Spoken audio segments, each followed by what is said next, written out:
Hi அஸ்ஸலாமு அலைக்கும் பிஎம்ஸில் இன்றைக்கி நீங்கள் பார்க்க போகிறது டெய்லி மினி விலாகில் ஃப்ரைடே எப்படி போச்சு அப்படின்றத தான் பார்க்க போகிறீங்க.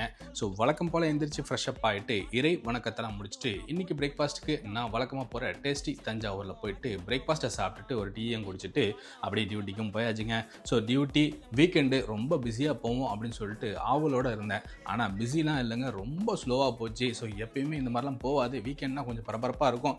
ரொம்ப ஸ்லோவாக போயிட்டு இருந்த சமயத்தில் 12 மணிக்கு இன்றைக்கி பிரேக் விட்ருவாங்க, பள்ளிவாசலுக்கு தொழுவு போகணும்னு சொல்லிட்டு. ஸோ நானே ராயல் கவுன் ரெஸ்டாரண்ட்டில் போயிட்டு பிரியாணிலாம் வாங்கிட்டு வந்து ரூமில் கொண்டு வந்து வச்சுட்டு உதவு செஞ்சுட்டு பள்ளிவாசலுக்கு தொழுவும் போயிட்டேன். தொழுதுட்டு வந்து சாப்பிட்டுட்டு திரும்பவுமே டியூட்டிக்கு போயாச்சு. ஸோ டியூட்டி மதியமும் பிஸிலாம் இல்லை, நார்மலாக தான் போயிட்டு இருந்துச்சு. 6 மணிக்கு டியூட்டியை முடிச்சு ரூமுக்கு வந்து ஃப்ரெஷ்அப் ஆகிட்டு இன்றைக்கி டின்னருக்கு இடியாப்பம் இருந்துச்சு, அதை ஸ்டீம் பண்ணி மதியம் பிரியாணிக்கு வந்த தால்ச்சா இருந்துச்சு, அதை சூடு பண்ணி சூப்பராக டின்னரை முடிச்சிட்டேன். ஸோ இன்றைக்கான டே இப்படி தான் போச்சு. நம்ம சேனலில் நீங்கள் புதுசாக பார்க்குறதா இருந்தால் உங்களுக்கு பிடிச்சிருந்துச்சுன்னா சப்ஸ்கிரைப் பண்ணிவிட்டு லைக் அண்ட் கமெண்ட் பண்ணிட்டு உங்கள் ஃபேமிலி அண்ட் ஃப்ரெண்ட்ஸ்க்கு ஷேர் பண்ணி விட்டுருங்க. இணைய வழியாக இணைந்திருப்போம். நன்றி.